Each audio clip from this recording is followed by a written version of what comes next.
Hello दोस्तों, welcome to Dhakad science classes. मैं जगदीश धाकड़ फिर से आपके सामने हाजिर हूँ। दोस्तों, हमने रीट की हम गणित पढ़ रहे हैं। हमने गणित में ध्यान रखना, ये लेवल फर्स्ट और सेकंड दोनों के काम किए हैं।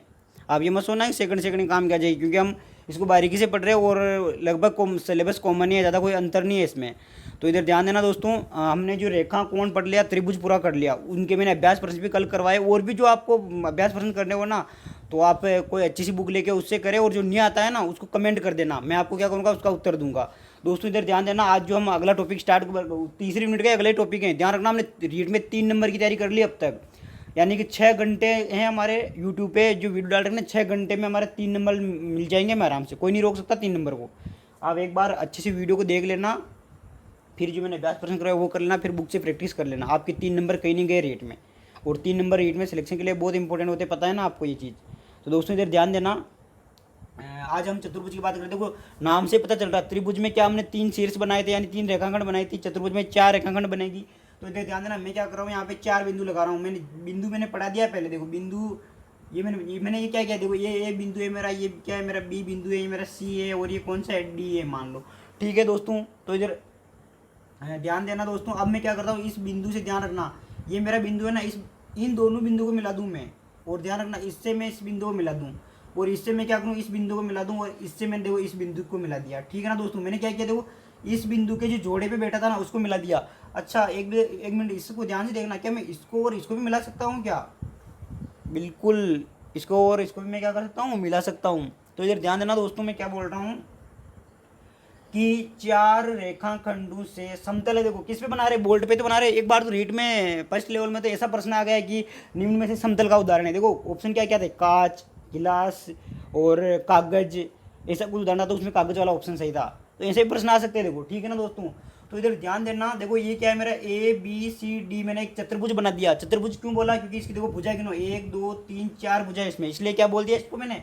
तो ध्यान देना, यहाँ पे लिख दूँ मैं, इसकी भुजा कितनी है, देखो भुजा की संख्या है 4। तो इसमें भुजा कितनी है, भुजा तो 4 है इसमें। हाँ तो दोस्तों ये चीज़ समझ में आ रही नहीं आ रही, ये चतुर्भुज बन गया। तो इसकी परिभाषा, चतुर्भुज की परिभाषा आप वीडियो को देखो, मैं तो यहाँ पे लिखूंगा नहीं, केवल बोलूंगा, आप वीडियो को रोक के लिख लेना। चतुर्भुज की परिभाषा बोल रहा हूँ मैं, देखो समतल में, सुनना ध्यान से, समतल में 4 रेखाखंडों से घिरी बंद आकृति, क्या बंद आकृति को चतुर्भुज बोलते हैं। एक बार वापस सुन लीजिए, समतल में समतल में 4 रेखाखंडों से बनी बंद आकृति, ये भी बोल सकते हो, बनी बंद आकृति को क्या बोलते हैं, चतुर्भुज बोलते हैं। तो दोस्तों चतुर्भुज की परिभाषा लिख ली, ठीक है, समझ में आ गई। और ये चतुर्भुज का चित्र है, मतलब कि 4 रेखाखंडों से जो आकृति बनती है ना, और वो बंद आकृति होनी चाहिए। बंद आकृति मैंने त्रिभुज में समझा दी क्या होती है, खुली आकृति और बंद आकृति की बात कर ली मैंने, तो उसको आप देख लो एक बार, ठीक है।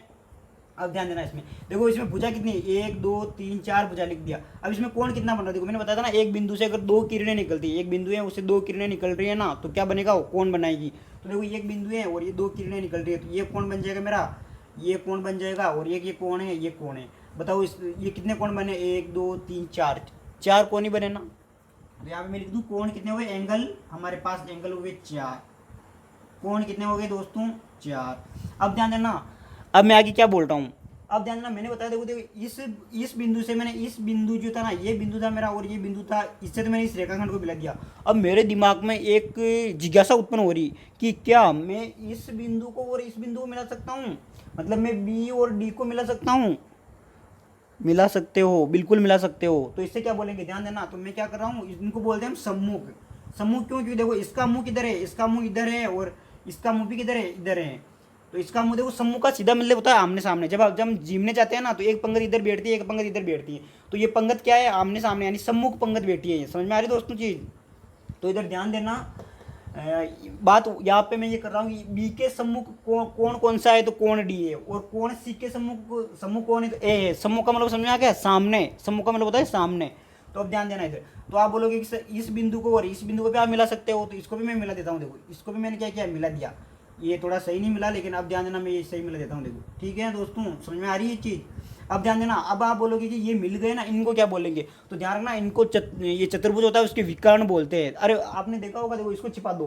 तो हम समकोण त्रिभुज पे वो कर्ण नहीं बनाते थे क्या, कर्ण, 2 बिंदु को मिला देते थे, कर्ण बनाते थे, वही वाला यहाँ पे क्या बनता है, चतुर्भुज में विकर्ण बनता है। समझ में आ गई। तो ध्यान रखना इसमें विकर्ण कितने बन जाएंगे, तो वही है वी लगा दिया आके, ये लगा दिया विकर्ण। विकर्ण कितने बन रहे थे वो गिन लो, 1 2 बन रहे, तो ये 2 विकर्ण बन रहे। अब ध्यान देना, मेरा ये बताने का मकसद क्या है, मेरा बताने का मकसद ये है कि इनको आप जोड़ लो कितने बन जाएंगे। देखो ये 10 बन रहे, तो एक ध्यान रखना चतुर्भुज में कितने अवयव होते हैं, चतुर्भुज में कितने अवयव या घटक होते हैं, बताओ।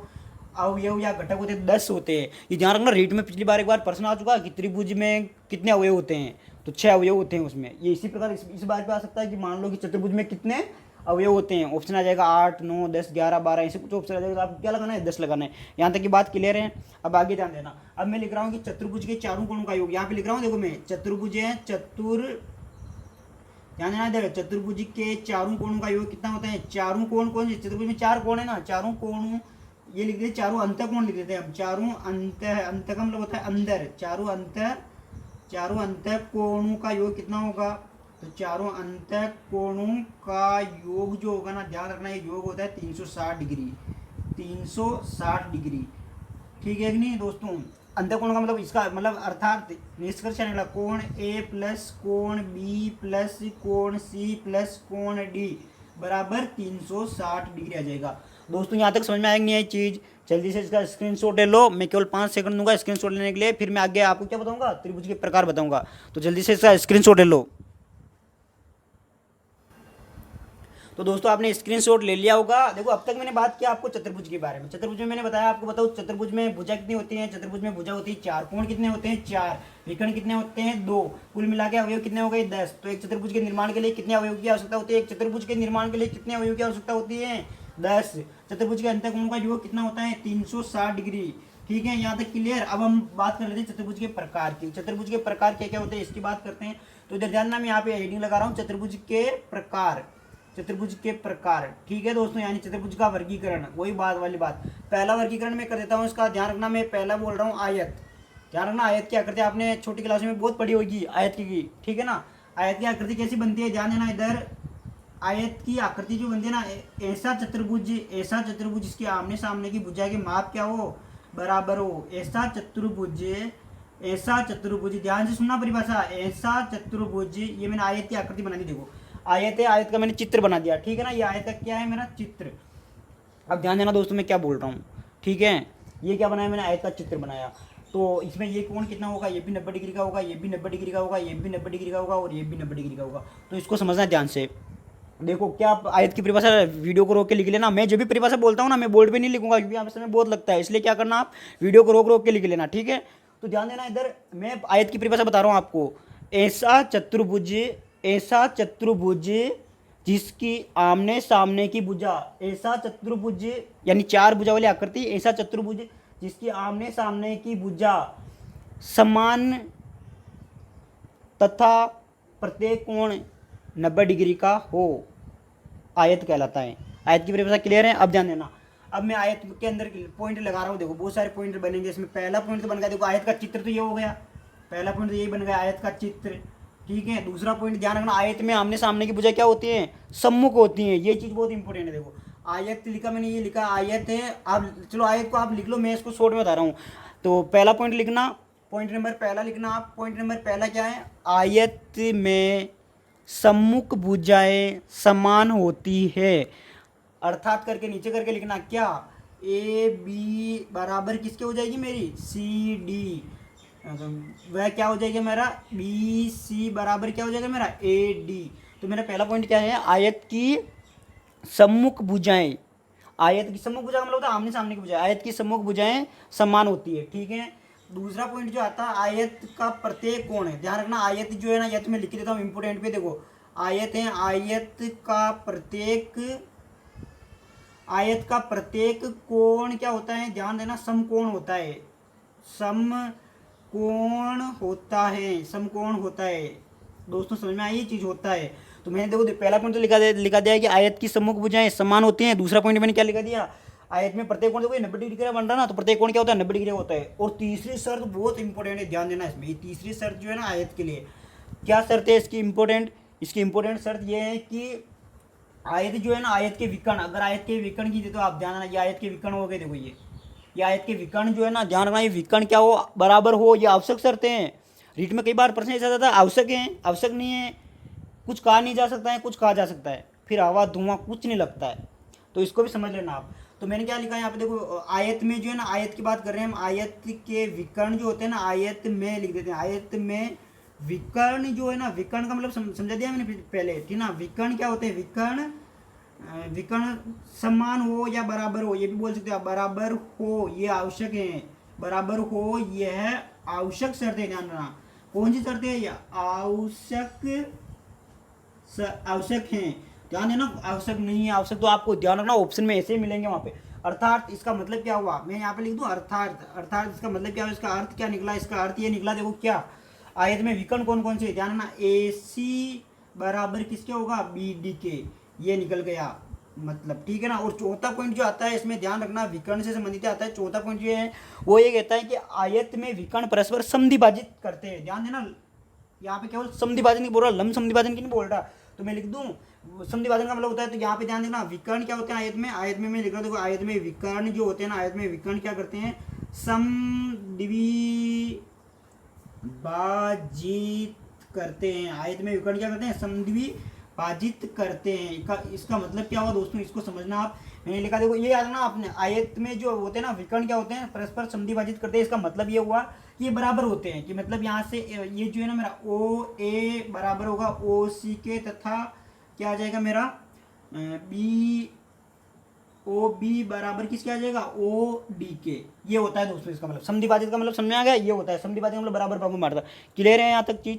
अब आगे देखना, इधर आयत का हमने ये देख लिया, ये सारे पॉइंट हमारे क्लियर है यहाँ तक। अब ध्यान देना आगे, आयत जो होता है ना, आयत यहाँ पे लिख दूँ मैं पांचवा पॉइंट, आयत एक प्रकार का क्या होता है, आयत जो है ना एक प्रकार का क्या है, समांतर चतुर्भुज है, ये लिख रहा हूँ मैं, समांतर चतुर्भुज है आयत, ध्यान रखना होता है, आयत समांतर चतुर्भुज होता है। क्यों, क्योंकि ये समांतर चतुर्भुज की शर्तों को पालन करता है, इसलिए, ठीक है, चीज क्लियर। अब ध्यान देना, एक चीज और आ रही है यहाँ पे, अगला पॉइंट आ रहा है यहाँ पे, कि हमने आयत को ये लिख दिया, ये लिख दिया। अब जो अगली चीज आ रही है ना वो क्या है, ध्यान देना, आयत में सम्मुख कोण क्या होते हैं, आयत है उसमें सम्मुख कोण क्या होते हैं, सम्मुख कोण बराबर होते हैं, सम्मुख कोण क्या होते हैं, बराबर। ये तो आपको ऐसे दिख रहा होगा कि सभी 90 है, तो सम्मुख कोण का मतलब होता है कोण ए का सम्मुख है कोण कौन सी, ठीक है ना, और ये 90 डिग्री का है, तो ये पे आपको समझ में आ गया होगा। ये पांचों पॉइंट समझ में आ गए। अब ध्यान देना अगला पॉइंट क्या है, अब अगला पॉइंट बहुत इंपॉर्टेंट है, ध्यान देना, मैं यहाँ पे लिख रहा हूँ अगला पॉइंट, अगला पॉइंट जो है ना बहुत इंपॉर्टेंट है, अगला पॉइंट सुन लेना क्या है अगला पॉइंट, कि आयत है, आयत की भुजा के मध्य बिंदु को मिलाने पर बना चतुर्भुज, आयत की भुजा के मध्य बिंदु को मिलाने पर बना चतुर्भुज जो होता है ना, क्या होता है, सम चतुर्भुज होता है। तो इधर ध्यान देना, मैं यहाँ पे बता रहा हूँ, देखो ये मैंने एक आयत बना दिया है, ये मैंने क्या बना दिया दोस्तों, एक आयत बना दिया है, ये आयत का नाम मेरा ए बी सी और ये डी हो गया, इसका मध्य बिंदु ये है, इसका मध्य बिंदु ये है, और इसका मध्य बिंदु ये है। इसका ध्यान रखना, ये बोल रहा है कि मध्य बिंदु को मिलाने पर, ये मध्य बिंदु को मैंने मिला दिया, देखो ये मध्य बिंदु को मिलाया, और मध्य बिंदु को मिलाने पर बनी आकृति, ध्यान देना इसका नाम रख देता हूँ मैं पी क्यू आर एस। तो ध्यान देना, आयत तो था मेरे पास, कौन आयत था मेरे पास, ए बी सी डी तो मेरे पास आयत था, और इनके भुजा के मध्य बिंदु को मिलाने पर ये क्या बन गया, सम चतुर्भुज बन गया, सम चतुर्भुज बन गया। सम चतुर्भुज का नाम क्या है मेरा, सम चतुर्भुज का नाम है मेरा पी क्यू आर एस। तो दोस्तों ये पॉइंट बहुत इंपॉर्टेंट है, इस पॉइंट को आप क्या करोगे, याद रख लोगे। एक तो इसमें ये पॉइंट इंपॉर्टेंट है, विकर्ण क्या करते हैं, लंब समद्विभाजित, पहला तो ये तीसरा पॉइंट इंपॉर्टेंट देखो, आवश्यक है कौन, ये वाला। फिर ये क्या करते हैं, समद्विभाजित करते हैं। फिर इसमें अगला क्या आ जाएगा, इसमें ये अगला पॉइंट, ये कौन सा पॉइंट है हमारा, देखो छठा पॉइंट है, ये छठा पॉइंट बहुत इंपॉर्टेंट है, ध्यान देना, ये तीनों पॉइंट इंपॉर्टेंट है। छठा पॉइंट क्या है, हिंदी में लिखना चाहते हो तो लिख लीजिए, कि आयत की भुजा के मध्य बिंदु को मिलाने पर बना चतुर्भुज सम चतुर्भुज होता है। तो ये पॉइंट समझ में आए कि नहीं आए दोस्तों, आपको समझ में आ गए, तो जल्दी से इसका स्क्रीनशॉट ले लीजिए।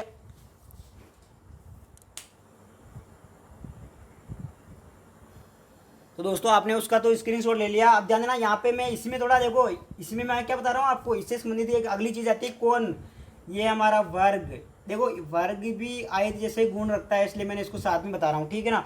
तो इसकी मैं क्या करूँ, देखो सबसे पहले तो इसकी आकृति बना दूँ मैं, सबसे पहले इसकी आकृति बना दूँ ना, तो इसकी आकृति देखो ऐसे बन जाएगी यहाँ पे। इधर ध्यान देना दोस्तों, इसकी आकृति बना रहा हूँ मैं, ध्यान देना, वर्ग में क्या होता है, वर्ग में सभी भुजाओं का माप क्या होता है, सभी कितनी, वर्ग में चारों भुजाओं का माप क्या होता है, समान होता है। तो यहाँ पे ध्यान रखना, ये मैंने एक वर्ग बना दिया और वर्ग में ये कोण 90 डिग्री का होगा, ये भी 90 डिग्री का होगा, ये भी 90 डिग्री का और ये भी 90 डिग्री का। फिर ध्यान देना, मैंने सम्मुख शीर्ष है, सम्मुख शीर्ष को मैंने मिला दिया और इसमें मैंने क्या किया, सम्मुख शीर्ष को मैंने मिला दिया। तो अब ध्यान देना, इधर सम्मुख शीर्ष को मैंने मिलाया ना, तो ये कोण कितना होगा यहाँ पे 90 डिग्री का, और ये चारों कोण कितने होते हैं, यहाँ पे कोण बन रहे 90 डिग्री होगा, ये वो बिंदु है मेरा। तो अब ध्यान देना, वर्ग में क्या होता है, देखो वर्ग की परिभाषा सुनना, ऐसा चतुर्भुज जिसमें चारों भुजाओं का माप बराबर हो और प्रत्येक कोण 90 डिग्री का हो, उसे वर्ग कहते हैं। समझ में आ गई चीज, ठीक है। तो इस परिभाषा को लिख लेना। अब ध्यान रखना, मैं बोल रहा हूँ कि आयत में सभी भुजा का माप क्या होता है, आयत में सभी भुजा का माप क्या होता है, बराबर नहीं होता है। ध्यान देना, क्या होता है, आमने सामने की भुजा का माप बराबर होता है, लेकिन वर्ग में सभी भुजा का क्या होता है, समान माप होता है। तो ये वर्ग लिख रहा हूँ मैं यहाँ पे, ध्यान देना, ये क्या हो जाएगा, देखो मेरा ये हो जाएगा ए बी इसके बराबर है, ये इसके बराबर। तो ये पहला पॉइंट क्या लिखोगे, वर्ग में सभी भुजाओं का माप समान होता है, ठीक है। दूसरा लिखोगे, क्या लिखोगे, वर्ग का प्रत्येक कोण समकोण होता है, वर्ग है, वर्ग का प्रत्येक कोण कितना होता है, समकोण होता है, लिख लोगे। फिर ध्यान देना, वर्ग में यहाँ पे मैं क्या लिख रहा हूँ, वर्ग में विकर्ण समान हो, ये आवश्यक है, ये शर्त भी में आवश्यक है, अर्थात क्या है, ये भी बराबर होने चाहिए। और ध्यान देना, वर्ग जो होता है ना, वर्ग में विकर्ण क्या करते हैं, यहाँ पे लंब समद्विभाजित करते हैं, ये चीज जोड़नी है यहाँ पे, ध्यान, बहुत इंपॉर्टेंट शर्त है, ये कई बार प्रश्न आया हुआ है। वर्ग जो है ना, वर्ग में विकर्ण लंब समद्विभाजित करते हैं, ठीक है ना, लंब समद्विभाजित करते हैं। लंब समद्विभाजित का मतलब ये तो हो ही जाएगी, एक शर्त और लग जाएगी, क्या, कि इसमें आ जाएगी, देखो बी जो है ना मेरा, यहाँ पे बी डी लंब आ जाएगा किसके, ए सी के, ये चीज और नहीं जुड़ जाएगी इसमें। फिर आगे देखना, ध्यान रखना, यहाँ पे जो वर्ग है ना, वर्ग क्या होता है, देखो वर्ग लिख दूं मैं यहाँ पे, वर्ग जो होता है ना, वर्ग समांतर चतुर्भुज होता है, बिल्कुल होता है। वर्ग सम चतुर्भुज होता है, बिल्कुल होता है। ये सम चतुर्भुज भी लिख दूं मैं, सम चतुर्भुज भी लिख देता हूँ, ठीक है। और वर्ग आयत होता है, तो हाँ बिल्कुल, वर्ग क्या होता है, आयत होता है। दोस्तों समझ में आ रही है चीज, तो देखो वर्ग के लिए ये चीज होता है, और इसमें भी सम्मुख कोण बराबर होते हैं। अब ध्यान देना, अगली चीज जो आ रही है ना, अगली चीज क्या है, यहाँ पे एक वर्ग बना दूं मैं, इधर ध्यान देना, वर्ग बना रहा हूँ मैं, ये क्या बना रहा हूँ मैं, यहाँ पे एक वर्ग बना रहा हूँ, ये मैंने वर्ग बना दिया। ध्यान देना, वर्ग की भुजा के मध्य बिंदु को मिलाने पर, वापस सुन लेना एक बार, वर्ग है, वर्ग की भुजा के मध्य बिंदु को मिलाने पर बनी आकृति जो होती है ना, वो भी क्या होती है, वो वर्ग ही होती है खुद। समझ में आ गई दोस्तों चीज, नहीं आई हो तो एक बार और समझा दूं मैं। ये हो गया पी क्यू आर एस, ले लो ना। तो यहाँ पे ध्यान रखना, ये तो मेरे पास क्या था, ये तो मेरे पास वर्ग हो गया, वर्ग का नाम क्या है मेरा, ए बी सी डी है, ये क्या हो जाएगा मेरा, ये ध्यान रखना, ये भी वर्ग ही होगा, वर्ग हो जाएगा। तो समझ में आ रही है यार दोस्तों, ये शर्त अलग थी। तो अब देखो वर्ग के बारे में मैंने क्या क्या बताया, एक बार वापस बता दूं मैं। वर्ग जो होता है ना, पहला पॉइंट है कि वर्ग में सभी चारों भुजाओं का माप क्या होता है, समान होता है, पहली बात तो ये बताई मैंने। दूसरी बताई कि वर्ग का प्रत्येक कोण कितना होता है, समकोण होता है। फिर तीसरी बात बताई मैंने, वर्ग में विकर्ण क्या होते हैं, विकर्ण का समान होना आवश्यक है। फिर मैंने आगे बताई विकर्ण लंब समद्विभाजित, ये चीज बहुत इंपॉर्टेंट, उसमें देखो क्या थी, आयत में लंब समद्विभाजित थी, इसमें क्या हो गई, इसमें लंब समद्विभाजित करते हैं, या ये बराबर होंगे विकर्ण, और ये लंब का चिन्ह लगा दिया मैंने। फिर आगे जाना, वर्ग जो होता है ना, समांतर चतुर्भुज होता है, समचतुर्भुज होता है, आयत होता है। फिर मैंने लगा दिया, देखो समकोण क्या होते हैं, बराबर होते हैं। फिर मैंने बताया कि वर्ग के भुजा के मध्य बिंदु को आप मिलाओगे और बनेगा चतुर्भुज, चतुर्भुज क्या कहलाएगा, वो वर्ग ही होगा, ठीक है ना, वो वर्ग ही कहलाएगा। इसका जल्दी से स्क्रीनशॉट ले लो दोस्तों, फिर एक अभ्यास प्रश्न दे देता हूँ मैं आपको, और फिर अगले वीडियो में मिलेंगे।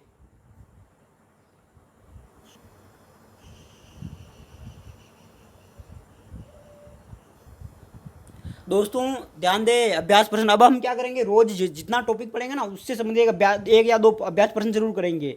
तो इससे क्या किया, हमारा आत्मविश्वास बढ़ेगा कि हाँ, हम जो क्या पढ़ रहे हैं वो हमें याद हो रहा है। तो इधर ध्यान देना, अभ्यास प्रश्न है, देखो ये बोल रहा है कि निम्न में से असत्य कथन है। दोस्तों ध्यान देना, सत्य असत्य में बहुत से लोगों को क्या पूरी जिंदगी बर्बाद हो गई उनकी सत्य और असत्य में। क्यों, क्योंकि वो सत्य को असत्य पढ़ लेते, असत्य को सत्य पढ़ लेते, इससे उनकी नौकरी नहीं लगती, और नौकरी नहीं लगती तो वो क्या पूरी जिंदगी पर इधर उधर बेरोजगार बन के घूमते रहते हैं। तो ध्यान देना, प्रश्न को ध्यान से पढ़ना और प्रश्न को, ऑप्शन को ध्यान से देखना, ये स्टूडेंट का सबसे बड़ा गुण होना चाहिए। तो इधर ध्यान देना, ये बोल देखो, आयत के विकर्ण परस्पर समद्विभाजित करते हैं, ठीक है, करते हैं, सत्य है ये तो, मतलब हमें तो ऐसे सत्य छांटना है, ये तो सही है, हमें तो मतलब ही नहीं इससे। वर्ग के विकर्ण परस्पर लंब समद्विभाजित होते हैं, बिल्कुल सही है, ये भी हमें तो गलत देखना है। आयत व वर्ग में विकर्ण आपस में समान हो, ये आवश्यक है, बिल्कुल आवश्यक है, ये भी देखो सही है। अब ये बोल रहा था आयत व वर्ग में सम्मुख कोण बराबर नहीं होते हैं, नहीं नहीं नहीं नहीं, ये गलत है। अगर ये नहीं होता ना तो बराबर होते हैं, हाँ बराबर होते हैं। तो इसका उत्तर क्या हो जाएगा दोस्तों, ये हो जाएगा। तो दोस्तों आज की क्लास कैसे लगी, यदि क्लास अच्छी लगी तो क्या करो, वीडियो को लाइक करो, चैनल को सब्सक्राइब करो और अपने दोस्तों के साथ शेयर करो। धन्यवाद दोस्तों, जय भारत माता। मिलते हैं अगले वीडियो में।